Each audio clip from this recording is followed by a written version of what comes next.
అన్నదాత అన్నదాత మీ అన్నదాత, చెమటోడ్చి ఆహారాన్నందించే రైతన్నా, అనునిత్యం నీ కండదండగా నిలిచే నేస్తం ఎవరన్నా.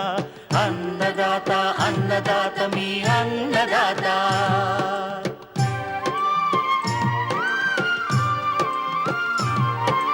నూతన రీతుల సాగుబడికి, నూరింతలు పెరిగే దిగుబడికి సూచనలిచ్చే సస్య రక్షణకు, పశు పోషణకి శాస్త్ర విజ్ఞానం అందించి ముందుకు నడిపే తెలుగు రైతు భారతదేశానికి మకుటం అయ్యేలా తీర్చిదిద్దే ఆశయంతో మిమ్ము మేలు కొలిపేది అన్నదాత. అన్నదాత అన్నదాత మీ అన్నదాత. అన్నదాత అన్నదాత మీ అన్నదాత. అన్నదాత ప్రేక్షకులకు నమస్కారం. రైతులు సంబరంగా జరుపుకునే పండుగ సంక్రాంతి. 3 రోజుల పాటు జరుపుకునే ఈ పండుగ తొలి రోజు భోగి, దక్షిణాయనానికి చివరి రోజు అయిన భోగి నాడు దక్షిణాయనంలో పడ్డ కష్టాలు బాధలను భోగి మంటల రూపంలో అగ్నిదేవుడికి సమర్పించి రాబోయే ఉత్తరాయణ కాలంలో సుఖ సంతోషాలను ప్రసాదించాలనే పరమార్థమే భోగి పండుగ విశిష్టత. ప్రతి ఇంట భోగభాగ్యాలు వెల్లివిరియాలని ఇంటి లోగిళ్లన్నీ రంగవల్లులు, గొబ్బెమ్మలు, భోగిపళ్ళు, హరిదాసుల కీర్తనలతో ఆనందాల హరివిల్లులు విరియాలని కోరుకుంటూ భోగి పండుగ శుభాకాంక్షలు అందిస్తోంది మీ అన్నదాత. ఈనాటి ముఖ్యాంశాలు: ధాన్యం నిల్వలో రైతులు దృష్టిలో ఉంచుకోవాల్సిన అంశాలు, మామిడి పూత పిందె దశలో చేపట్టాల్సిన యాజమాన్య సస్యరక్షణ చర్యలు, ఇక జై కిసాన్లో విత్తు నుంచి మార్కెటింగ్ వరకు రైతులకు సహకారం, ఆదర్శంగా నిలుస్తున్న పున్నవల్లి రైతు ఉత్పత్తిదారుల సంఘం.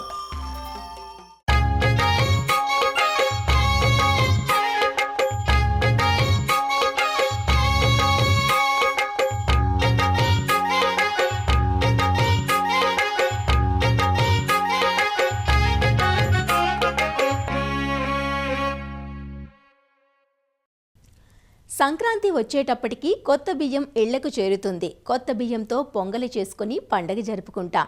అయితే ధాన్యం నిల్వ చేసేటప్పుడు రైతులు గమనించాల్సింది ఒకటి ఉంది. ఏమిటంటే నిల్వలో ధాన్యానికి క్రిమికీటకాల సమస్య ఉంటుంది కదా. వీటి నివారణ కోసం నిల్వ ధాన్యం మీద నేరుగా రకరకాల పురుగు మందులు పిచికారీ చేయడం చూస్తున్నాం. ఇది ఎంత మాత్రమూ మంచిది కాదు. పురుగు మందుల అవశేషాలు ధాన్యంలోకి వెళ్లి వాటిని ఆహారంగా తీసుకున్నప్పుడు మన శరీరంలోకి చేరి పలు రకాల రుగ్మతలను కలుగజేస్తాయి. క్రిమి సంహారక రహితంగా ధాన్యం నిల్వ చేసుకోగలిగితే అటు రైతుకు ఇటు వినియోగదారునికి లాభసాటిగా ఉంటుంది. ధాన్యంపై రైతులు ఎలాంటి రసాయన పురుగు మందులు వాడుతున్నారు, వాటి వల్ల జరిగే నష్టమేమిటి, ధాన్యాన్ని సురక్షితంగా ఎలా నిల్వ చేసుకోవాలి వంటి ఆసక్తికరమైన వివరాలను ఆచార్య ఎన్జీ రంగా వ్యవసాయ విశ్వవిద్యాలయం తిరుపతి వ్యవసాయ కళాశాల కీటక విభాగం అధ్యాపకులు డాక్టర్ రాజశ్రీ నుంచి తెలుసుకుందాం.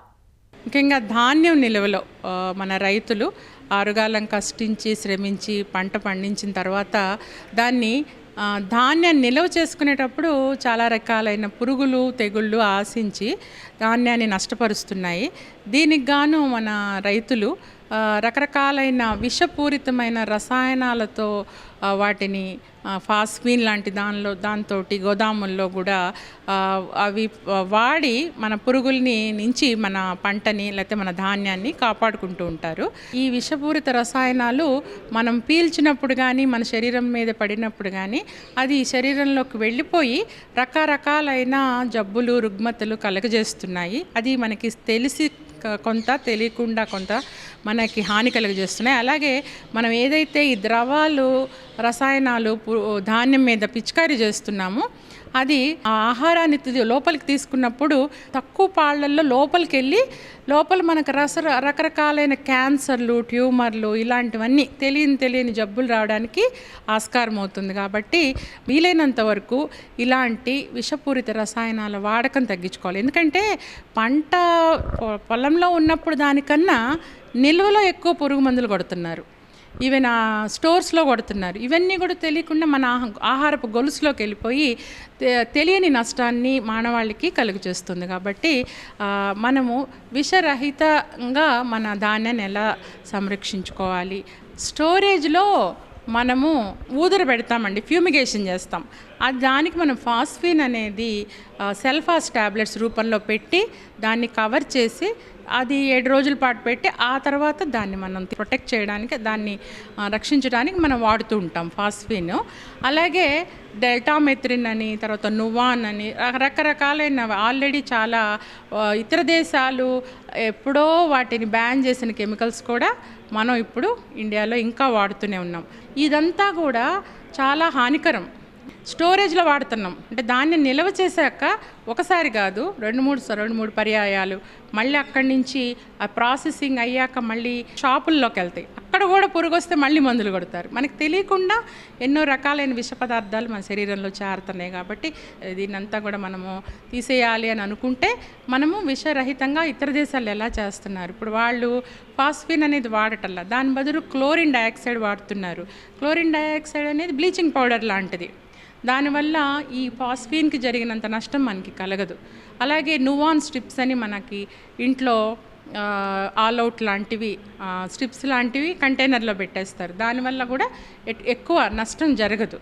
అలాగే రెసిడ్యూస్ ఉండవు. నువాన్ ముఖ్యంగా ఏంటంటే 3 రోజుల్లో దాని నుంచి వచ్చే విషం పదార్థం అంతా కూడా పర్యావరణంలో కలిసిపోతుంది. ఏవైతే పురుగు మందు ఎక్కువ రోజులు నిలవ ఉంటుందో మన ఆహారం మీద పడినా మన శరీరంలో ఉన్నా ఏదైనా సరే అది చాలా హానికరం. తక్కువ పాళ్ళల్లో ఉన్నా కూడా ఎక్కువ హాని కలుగజేస్తుంది. ఏవైతే తొందరగా పర్యావరణంలో కలిసిపోతాయో అలాంటివి, లేకపోతే మైక్రోబ్స్ నుంచి తీసిన స్పైనోసైడ్ లాంటివి, ఇలాంటివి వాళ్ళు ఎక్కువగా వాడుతున్నారు. లేదా మనిషిలకి హాని కలగ చేయని పురుగులకు మాత్రమే హాని చేసే పదార్థాలను వాళ్ళు వాడుతున్నారు. అలాగే మంచి ప్యాకేజింగ్ మెటీరియల్స్ వాడుతున్నారు పురుగు లోపలికి చేరనీయకుండా. అలాగే కోల్డ్ టెంపరేచర్ తగ్గించేయడము. తర్వాత వ్యర్థ పదార్థాలు లాంటివి సిలికా లాంటివి, తర్వాత డయాటమ్ పౌడర్ లాంటివి, అలాంటివి డస్ట్లు యాడ్ చేసి ఏదైతే విషరహిత పదార్థంతో పురుగుల నుంచి ధాన్యాన్ని రక్షిస్తున్నారు. సో ఇలాంటి పద్ధతులన్నీ కూడా మనం కూడా పాటించినట్టయితే మనకి మన ధాన్యాన్ని రక్షించుకోవచ్చు. మానవ జాతిని కూడా ఈ పురుగు మందుల బారి నుంచి, దానివల్ల కరిగే పర్యావరణాల గురించి, పర్యావరణ కలుషితం అవుతున్న ఫుడ్ గురించి, వీటన్నిటి గురించి మనము సురక్షితంగా కాపాడుకోవచ్చు. పురుగు మందు కొట్టే బదులు కోల్డ్ స్టోరేజ్ యూనిట్స్ పెట్టుకోవటం, పెద్ద పెద్ద సైలోస్ పెట్టుకోవడం, లేదా ఈ రకంగా ఇండస్ట్రీని కూడా కలిపి లేదా వేర్ హౌసెస్లో ఇలాంటివి చేయడం. మంచి ప్యాకేజింగ్, ఇప్పుడు గోతాలు సంచులే వాడతారు మన దగ్గర. ఆ గోతం సంచుల్లో కన్నాలు ఉంటాయి. సో ఈజీగా పురుగు లోపలికి వెళ్తుంది. అలా కాకుండా మంచి ప్యాకేజింగ్ మెటీరియల్ వాడితే super grain bags, hermetic storage అంటే గాలి ఆడకుండా ఉండే బ్యాగులు అన్నమాట. ఇప్పుడు ఏంటంటే లోపలికి పురుగు ఎంటర్ అయినా కూడా గాలి లేక, ఆక్సిజన్ లేక చనిపోతుంది. సో ఇలాంటి పద్ధతులు పాటించినట్టయితే మనం సురక్షితంగా మన ధాన్యాన్ని కాపాడుకోవచ్చు. అన్ని రకాలైన ధాన్యం అంటే గోధుమలు, వరి, మొక్కజొన్న, జొన్న, సోయాబీను, తర్వాత వేరుశనగ, అన్నిటికీ ఏ రకమైన పదార్థాలు మనం తింటామో వాటన్నిటికీ పురుగు పడుతుందండి. ఈవెన్ ఇంట్లో కూడా పురుగు పడుతుంది. సో వీటన్నిటికీ కూడా ఈ పద్ధతులు ఉపయోగించుకోవచ్చు. స్మాల్ స్కేల్లో కూడా ఉపయోగించుకోవచ్చు, లార్జ్ స్కేల్లో కూడా ఉపయోగించుకోవచ్చు.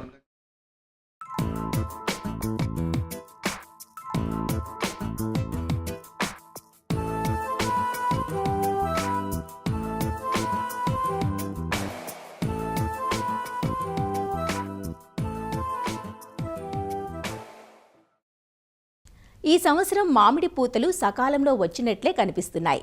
సాధారణంగా మామిడిలో పూత 3 దశలుగా ఉంటుంది. పచ్చి పూత, తెల్ల పూత, నల్ల పూత. ఇందులో తెల్ల పూత దశ అత్యంత కీలకమైనది. పూత దశలోని మామిడిని పలు రకాల చీడపీడలు, ముఖ్యంగా తేనె మంచు, తామర పురుగులు వంటి రసం పీల్చు పురుగులు ఆశించి నష్టం కలిగిస్తుంటాయి. వీటిని గుర్తించి ముందు నుంచే జాగ్రత్త చర్యలు చేపట్టాల్సి ఉంటుంది. సాధారణంగా మామిడిలో 1000కి 2 పూలు మాత్రమే కాయలుగా మారతాయి. కాబట్టి పూత రాలిపోతుంది అని రైతులు ఆందోళన చెందాల్సిన అవసరం లేదు. సహజంగానే కొంత పూత రాలుతుంది. అలానే ఈ సమయంలో మామిడికి నీరు ఎప్పుడు పెట్టాలి అనే సందేహం ఉంటుంది.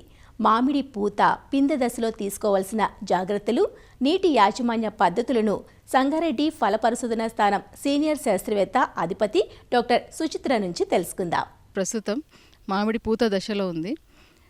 సాధారణంగా మన ఉష్ణ ప్రాంతాలు అంటే మన తెలంగాణ ప్రాంతాల్లో చూసినట్లయితే ఈ ఉష్ణ మండలంలో ప్రాంతంలో ఈ మామిడి అనేది డిసెంబర్ జనవరిలో పూత సమయం. అయితే ఈ సంవత్సరం డిసెంబర్ నెలాఖరు నుంచి ఈ జనవరి వరకు కూడా మనకు పూత అనేది కరెక్ట్ టైంలోనే మనం చూస్తున్నాం. మామూలుగా డిసెంబర్లో కరెక్ట్గా పూత రావాలంటే డిసెంబర్ నెల కంటే 2 నెలల ముందు అంటే అక్టోబర్ నెలలో మనం పొటాషియం నైట్రేట్ 10 గ్రాములు 1 లీటర్ నీటి కనుక స్ప్రే చేసినట్లయితే తప్పకుండా ఈ డిసెంబర్ జనవరిలో యూనిఫామ్గా అన్నీ ఒకేసారి పూత వచ్చే అవకాశం ఉంటుంది. ప్రస్తుతం లేట్ వెరైటీస్ అంటే ఆలస్యంగా పూతకొచ్చే రకాలైనటువంటి బంగన్పల్లి రకాలు ఇప్పుడే పూత ప్రారంభించడం జరిగింది. సో దశేరి కూడా మనకి ఇప్పుడిప్పుడే పూత రావడం అనేది కనిపిస్తుంది. సో పూత దశలో మళ్ళీ 3 రకాలుగా ఉంటాయి. పచ్చిపూత దశ, తెల్లపూత దశ, నల్లపూత దశ. అయితే పచ్చిపూత దశ అన్నప్పుడు అంటే మొగ్గ అంటే విచ్చుకోకుండా మొగ్గ దశలో ఉంటుంది. సో పూగుత్తి అనేది పచ్చిగా ఉంటుంది. సో ఈ సమయంలో పూతకి ఆశించే తెగుళ్ళు, చీడలు వీటన్నిటిని మనం ముందుగానే ఈ దశలో కొట్టుకున్నట్లయితే, పిచికారీ చేసుకున్నట్లయితే మ్యాక్సిమం మనం ఈ పంటను అనేది మనం కాపాడుకోవచ్చు. మనకి తెల్లపూత దశలో సాధ్యమైనంత వరకు పిచికారీ చేసుకోకపోవడం అంటే ఎటువంటి మందులు వాడకపోవడం అనేది చాలా ఉత్తమం. ఎందుకంటే దాంట్లో ఫలదీకరణ చెందే దశ కాబట్టి మనకి తేనెటీగలు కానీ ఇంకా ఏదైనా పాలినేటర్స్ ఉంటే అవన్నీ చనిపోవడం జరుగుతుంది కాబట్టి, అంతేకాకుండా ఈ పుప్పుడు అనేది రాలిపోతుంది కాబట్టి తెల్లపూత దశలో మనం ఎటువంటి కెమికల్స్ కానీ పెస్టిసైడ్స్ కానీ కొట్టకపోవడం అనేది చాలా మంచిది. నల్లపూత దశ 3వ దశ, ఇది ఫలదీకరణ దశ అంటే పూత కాయగా మారే దశ. సో ఈ దశ మనకి చాలా ఇంపార్టెంట్. అంటే మనకి పూగుత్తిలో 1500 నుంచి 4000 వరకు పూత ఉంటుంది. సో ఇందులో పూత అంతా రాలిపోతుంది. కేవలం 1% నుంచి 2% వరకే దీనికి ఫలదీకరణ అనేది జరుగుతుంది. ఎందుకంటే ఇవి మాత్రమే కేవలం ఆడపూలు కాబట్టి మిగతా పూలన్నీ మగ పూలన్నీ రాలిపోవడం అనేది జరుగుతుంది. 1% 2% ఉంటాయో అవి ఫలదీకరణ చెందినప్పటికీ సో ఈ ఫలం కాయగా మారడం, సో కాయ నిలబడడం అనేది కేవలం ఒక పూగుత్తికి మనకి కేవలం 2 కానీ 3 కానీ కొన్ని రకాల్లో అయితే కేవలం 1 మాత్రమే కనిపిస్తుంది. మల్లిక లాంటి రకాలకైతే 4 నుంచి 5 కాయలు ఒక పూగుత్తికి మనకు కనిపిస్తుంది. సో బంగనపల్లి లాంటి రకాలకైతే కేవలం 1 కాయ మాత్రమే ఒక పూగుత్తికి మనకు కనిపిస్తుంది. అయితే పూత కాయగా మారిన తర్వాత సెట్ అయినప్పుడు రాలిపోకుండా అంటే పూత రాలడము, పిందె రాలడం అనేది చాలా వరకు మనం గమనిస్తూ ఉంటాము. ఇది రాలకుండా ఉండడానికి ప్లానఫిక్స్ అనేది 1 గ్రాము 4.5 లీటర్ నీటికి కలిపి మనం పిచికారీ చేసుకున్నట్లయితే ఈ పూత రాలడము, ఈ కాత రాలడం అనేది మనం తగ్గించుకోవచ్చు.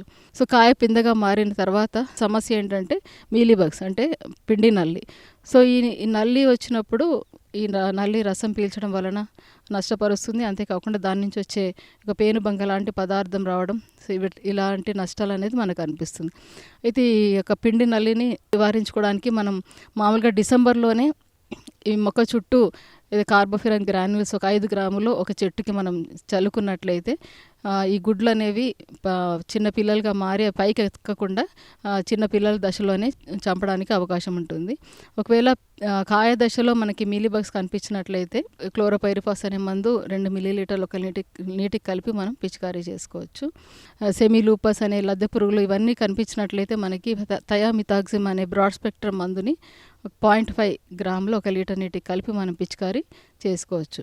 దీని తర్వాత కాయ కట్టిన తర్వాత కాయ ఒక నిమ్మకాయ సైజు ఉన్నప్పటి నుంచి అంటే కాయ కట్టిన దగ్గర నుంచి మన నీటి యాజమాన్యం అనేది చాలా ముఖ్యం. ఈ జనవరి 15వ తారీఖు నుంచి నీటి యాజమాన్యం మనం తప్పకుండా చేపట్టాలి. ఇప్పుడు డ్రిప్ పద్ధతిలో మనం చేసుకున్నట్లయితే సో రోజుకి 2 నుంచి 3 గంటల వరకు నీరు అనేది మనం పెట్టాలి. డ్రిప్ లేని వారైతే ప్రతి 15 రోజులకు ఒకసారి అంటే నేల తేమను బట్టి, నేల రకాన్ని బట్టి మనం ప్రతి 15 రోజులకు ఒకసారి నీరు అనేది సమృద్ధిగా ఇచ్చుకోవాలి. ఒకవేళ వారం దగ్గరగా తడులు పెట్టినట్లయితే కాయలో నుంచి గమ్ అనేది పదార్థం బయటికి రావడం, సో కాయ మార్కెట్ వాల్యూ అనేది తగ్గిపోవడం అనేది జరుగుతుంది. కాయ కోత దశ 20 రోజుల వంటి ముందు వరకు మనం పెట్టినట్లయితే దాని తర్వాత తప్పకుండా నీటి యాజమాన్యం అనేది ఆపాలి. సో ఆపిన తర్వాత 20 రోజులకు కనుక మనం కాయ కోసినట్లయితే ఆ కాయలో స్వీట్నెస్ అనేది, తీపి శాతం అనేది పెరిగి కాయ మార్కెట్ వాల్యూ పెరుగుతుంది. అంతేకాకుండా దానికి నిల్వ శాతం అనేది కూడా పెరిగే అవకాశం ఉంటుంది. సో ఈ పూత దశ నుంచి కాత దశ వరకు చాలా ముఖ్యమైన దశలు నీటి యాజమాన్యం, ఎరువుల యాజమాన్యం, అలాగే హార్మోన్ మేనేజ్మెంట్, ఇవన్నీ కూడా చాలా ముఖ్యం.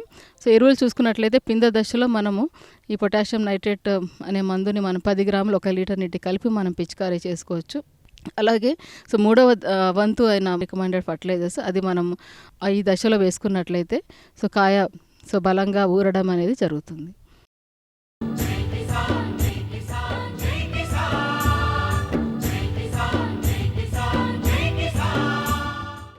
సాగుబండి సాఫీగా సాగాలంటే అడుగడుగునా రైతుకు సహకారం అందించాలి.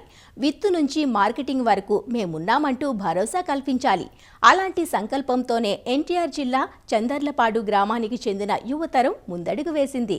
తమ గ్రామ పరిధిలోని రైతులను ఏకం చేసి పున్నవల్లి రైతు ఉత్పత్తిదారుల సంఘంగా ఏర్పాటు చేయడమే కాదు, రైతు బాగుంటేనే గ్రామం బాగుంటుందంటూ రైతుల ఆర్థికాభివృద్ధికి తమ వంతు సహకారాన్ని అందిస్తున్నారు.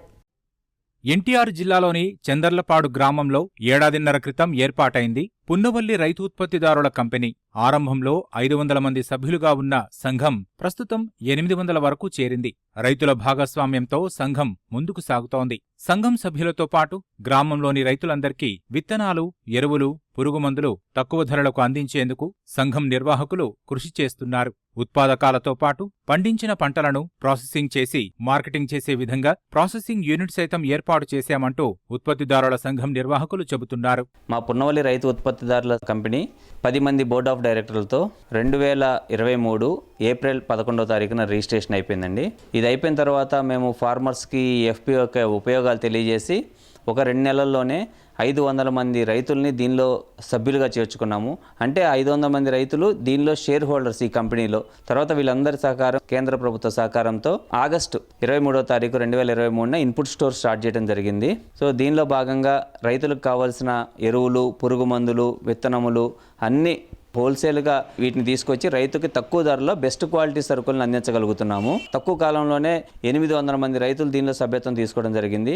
ఈ సభ్యత్వం తీసుకున్న ప్రతి రైతుకి మేము ఏదో ఒక రకంగా లాభం చేకూర్చాలనే ఉద్దేశంతోనే ప్రతిక్షణం ప్రయత్నం చేస్తున్నాము. దీనిలో భాగంగానే ఇటీవల డ్రోన్ సేవల్ని కూడా తీసుకొచ్చాము. అలానే టార్పాలిన్ పట్టాలు, స్ప్రేయర్స్, రైతుకి ఏదైతే అవసరమో ఆ ప్రతి ఒక్క అవసరం మా ఎఫ్పిఓ షాప్ నుంచే తీర్చాలనే ప్రయత్నం చేస్తున్నాము. ఈ సంవత్సరం నుంచే ప్రొక్యూర్మెంట్ కూడా స్టార్ట్ చేస్తున్నాము. ఈ ప్రొక్యూర్మెంట్తో పాటు ప్రాసెసింగ్ యూనిట్స్ అంటే స్టార్ట్ చేసి ఈ పున్నవల్లి ఫుడ్స్ పేరు మీద పౌడర్స్, పికిల్స్, పప్పులు ఇవన్నీ కూడా తయారు చేసి మార్కెటింగ్ చేస్తున్నాము. కేంద్ర ప్రభుత్వం 2021 సంవత్సరంలో మిషన్ 10,000 FPOs అనే ఒక ప్రాజెక్ట్ని తయారు చేసిందండి. అంటే దేశం వ్యాప్తంగా 10,000 FPOల్ని తయారు చేయాలని దాని ముఖ్య ఉద్దేశం. ఆ 10,000 FPOల్లో భాగంగానే మా FPOని కూడా రిజిస్ట్రేషన్ చేయడం జరిగింది. సో దీని నుంచి ఏంటంటే కేంద్ర ప్రభుత్వం ప్రతి నెల దీనికి సంబంధించిన మెయింటెనెన్స్ కానివ్వండి, ఈక్విటీ గ్రాంట్స్ కానివ్వండి ఇస్తుంది. అంటే రైతులందరూ కలిసి ఎంత అమౌంట్ అయితే వాళ్ళు మొబిలైజ్ చేసుకున్నారో అంత అమౌంట్ని ఈక్విటీ గ్రాంట్గా కేంద్ర ప్రభుత్వం అందిస్తుంది. దాంతోపాటు ఒక 3 సంవత్సరాల పాటు మన కంపెనీకి సంబంధించిన శాలరీస్ రూపంలో కానివ్వండి, మెయింటెనెన్స్ రూపంలో కానివ్వండి డబ్బులు ఇస్తుంది. సో వీటన్నిటి సహకారంతో మనం ఈ ఇన్పుట్ స్టోర్ని కూడా స్టార్ట్ చేయడం జరిగిందండి. మాకు ఫార్మర్స్ దగ్గర నుంచి 10 lakhs వచ్చింది సార్, అంటే షేర్ క్యాపిటల్ వచ్చింది. దానికి ఈక్విటీ గ్రాంట్గా సెంట్రల్ గవర్నమెంట్ SFAC నుంచి మాకు ఒక 10 లక్షలు అంటే 20 లక్షలు, తర్వాత సమున్నతి ఫైనాన్స్ దగ్గర నుంచి ఒక 10 లక్షలు, మొత్తం 30 లక్షలతో స్టార్ట్ చేసాం సార్. మేము 30 లక్షలతోనే గత సంవత్సరం 7 నెలల్లో 3.5 కోట్ల టర్నోవర్ చేశాము. ఈ సంవత్సరం 6 కోట్ల టర్నోవర్ చేయడానికి రెడీగా ఉన్నాం సార్. ముఖ్యంగా మా గవర్నమెంట్ నుంచి కోరుకునేది ఏంటంటే ఈ పెస్టిసైడ్ ఫెర్టిలైజర్స్ మాకు FPOలకు అందించే విధానాన్ని సులభతరం చేయగలగాలి సార్. బెస్ట్ ప్రైస్కి మాకు ఇవ్వగలిగితే మేము రైతుకి ఇవ్వగలుగుతున్నాం. రెండవది విలేజ్ లెవెల్లో మాకు గోడౌన్స్ కన్స్ట్రక్షన్కి horticulture support, cold storage support and ఈ డ్రాఫ్టింగ్ సిస్టమ్ మనమే ఇంప్లిమెంట్ చేసి బెస్ట్ ఈల్డ్ ఇవ్వడానికి మాకు నర్సరీలు మేము చేసుకోవడానికి ఒక సపోర్టు, రైతుల మీద ట్రాక్టర్స్, ఇలా ఏది ఇవ్వగలిగినా మేము రైతులకి సర్వీస్ చేయగలుగుతాం సార్. రైతులు పండించిన పంటలను సంఘం సభ్యులు కొనుగోలు చేసి ఉప ఉత్పత్తులుగా తయారు చేసి మార్కెటింగ్ చేస్తున్నారు. పున్నవల్లి ఫుడ్స్ పేరిట పచ్చళ్ళు, కారం, మునగ, పసుపు పొడులు వంటి 25కు పైగా ఉత్పత్తులను తయారు చేసి విక్రయిస్తున్నారు. స్థానికంగానే కాకుండా ఆన్లైన్లోనూ తమ ఉత్పత్తులు విక్రయిస్తున్నట్లు చెబుతున్నారు. పున్నవల్లి FPO స్టార్ట్ అయ్యి సంవత్సరంన్నర అవుతుంది. ఆగస్టు 2023న స్టార్ట్ అయింది. ఆ తర్వాత 6 నెలల కాలంలోనే మేము ప్రాసెసింగ్ యూనిట్ కూడా స్టార్ట్ చేశాము. మాకు మెంబర్షిప్ ఉన్న రైతులు వచ్చేసి 800 దాకా ఉన్నారు. వాళ్ళు పండించే పసుపు అయినా కానీ, మిర్చి, పత్తి, ఇటువంటి ఏ పంట అయినా కానీ మాకు ప్రాసెసింగ్ యూనిట్లో చాలా ఉపయోగకరంగా ఉంది. వాళ్ళు పండించిన పంటనే మేము కొనుగోలు చేసి వాటి ద్వారా పచ్చళ్ళు కానీ, పొడులు కానీ, వివిధ రకాలైన పోపులు కానీ తయారు చేయటం, వాటిని లోకల్గానే మార్కెటింగ్ చేసుకొని అమ్మడం. ఇప్పుడు సెంట్రల్ గవర్నమెంట్ నుంచి ONDC అనే యాప్ డెవలప్ అయిందండి. అందులో మేము రిజిస్ట్రేషన్ అవ్వడానికి ADA గారు కానీ, ఇక్కడ ఉన్న వ్యవసాయ మండలి అధ్యక్షులు కానీ ఎంతగానో సహాయపడ్డారు. బయట మనకి స్విగ్గీలో కానీ, ఇన్స్టామార్ట్లో కానీ ఏ ప్రోడక్ట్ అయినా మనం ఎలా డెలివరీ చేసుకుంటున్నామో అట్లా ఈ ONDC యాప్ ద్వారా మై స్టోర్ అనే దాంట్లో కొలాబరేట్ అయిపోయి ఆ స్టోర్లో మనం ఎన్ని ప్రోడక్ట్స్ అయితే ఉన్నాయో అవన్నీ అప్లోడ్ చేసుకున్న తర్వాత దాన్ని పేటిఎం నుంచి కానీ వివిధ రకాలైన ఈకామర్స్ సైట్స్లో డైరెక్ట్గా విజిబిలిటీ ఉంటుందండి. పున్నవల్లి FPO ప్రోడక్ట్స్ అని. ఇప్పుడు దగ్గరగా 15 నుంచి 20 ప్రోడక్ట్స్ ఆల్రెడీ లాంచ్ చేశాము. సాంకేతికతను సైతం రైతులకు పరిచయం చేస్తూ సాగు సమయాన్ని, రైతుల ఖర్చును ఆదా చేయడంలో తమ వంతు సహకారాన్ని అందిస్తున్నారు సంఘం సభ్యులు. ఇప్పటికే ఇఫ్కో సహకారంతో డ్రోన్ను అందుకున్న వీరు అవసరమైన రైతులకు అందిస్తున్నారు. అలానే విత్తేందుకు పరికరాలను సైతం అద్దె ప్రాతిపదికన తక్కువ ధరకే రైతులకు అందిస్తున్నారు. మా పున్నవల్లి FPO ద్వారా రైతులకు తక్కువ ఖర్చుతో విత్తనాలు మొక్కజొన్న, ప్రత్తి, వేరుశనగ వేసుకోవడానికి హ్యాండ్ పుష్ సీడర్ అని చెప్పేసి అందుబాటులో తీసుకొచ్చామండి. రైతులకు తక్కువ ఖర్చుతో కూలీల నుంచి తక్కువ ఇచ్చేయటం కోసం అని చెప్పేసి దీన్ని మేము అందుబాటులో తీసుకొచ్చాము. రైతుకు అవసరమైనప్పుడు వారికి ఇచ్చేసి వాళ్ళ పొలంలో వేసుకునే విధంగా పున్నవల్లి FPO ద్వారా వాళ్ళకి అందుబాటులో తీసుకొచ్చామండి. ఇది ఒక అతను మొత్తం 1 ఎకరానికి తక్కువ టైంలో వేసేసుకోవచ్చు. 1 ఎకరానికి కూలీలు అయితే ఒక 5-6 కావాల్సి వస్తూ ఉంటుంది. పిచికారీల విషయంలో అదనపు ఖర్చులు పెట్టకుండా రైతుల పొలాల్లో వచ్చే చీడపీడల సమస్యను బట్టి అనువైన మందులను సిఫార్సు చేస్తున్నారు. దీనివల్ల తమకెంతో మేలు జరుగుతుందని రైతులు సంతోషం వ్యక్తం చేస్తున్నారు. ఏ మందు దేనికి కొట్టాలి, ఎంతవరకు కొట్టాలి, కొన్ని యాప్ల ద్వారా కానీ ఇలా కొంత తెలుసుకొని, రైతుల ద్వారా కొంత తెలుసుకొని ఏదైతే రైతుకు కావాలో, అంటే రైతులు ఏంటంటే వచ్చేది ఒకరు అయితే మందు ఒకటి కొడుతున్నారు. అలా కాకుండా ఏదైతే కావాలో అదే మందు ఇవ్వటం, ఏదైతే అవసరమో ఎంతవరకు అయితే కొట్టాలో అంతవరకు ఎంత పర్సెంటేజ్ కొట్టుకుంటే రిజల్ట్ ఉంటుంది. మళ్ళీ దీంట్లో ఏంటంటే సూడోబయోమాస్ కాకుండా ఓన్లీ కెమికల్గా, అంటే బ్రాండెడ్ కంపెనీలు, గవర్నమెంట్ ద్వారా గుర్తింపు పొందిన బ్రాండెడ్ కంపెనీల ద్వారానే తెలియజేస్తాం. వాళ్ళకి తక్కువ ఖర్చులో, అంటే ఏదైతే రోగం ఉందో ఆ ఒక్క మందే కొట్టేలాగా తెలియజేయటం, అనవసరమైన పెట్టుబడి పెట్టకుండా ఏదైతే ఉపయోగమో అదే మందులు తెప్పించి వాళ్ళకి అవగాహన కల్పిస్తుంటాం.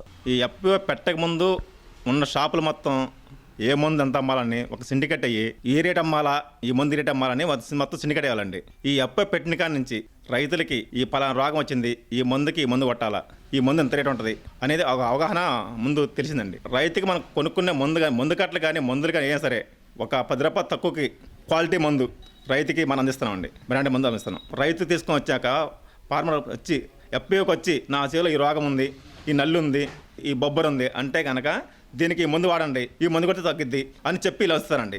మిగతా వాళ్ళు ఏంటంటే కనుక అసలు ఏదో ఒకటి ఇచ్చి మనకి బయో మందులో గ్రోత్ బాగా ప్రమోట్ వచ్చేసి అది రేటు తెలియదు అండి, అమ్మే ఉండదండి. దాంట్లో ఏం టెక్నికల్ రైతుకి అర్థం కావట్లేదు. ప్రైస్ కూడా ఎక్కువ వేసి అమ్మేవాళ్ళండి. FPO పెట్టిన కాంచి ఈ బయో మందులు కానీ, సూడో మందులు కానీ ఏమీ లేకుండా పలానా బ్రాండెడ్ మందు రైతు తక్కువలో అందిస్తున్నాడండి. ఈ FPO వల్ల రైతుకి చాలా మేలవుతుందండి. రైతుల కోసం FPO అనుసరిస్తున్న విధానాలు, చేయవలసిన కార్యక్రమాలపై ఎప్పటికప్పుడు సమావేశాలు నిర్వహిస్తున్నారు. రైతుల నుంచి సలహాలు తీసుకుంటున్నారు. రాబోయే రోజుల్లో తమ సేవలను మరింత విస్తరించే దిశగా కృషి చేస్తున్నామని పున్నవల్లి రైతు ఉత్పత్తిదారుల సంఘం నిర్వాహకులు చెబుతున్నారు.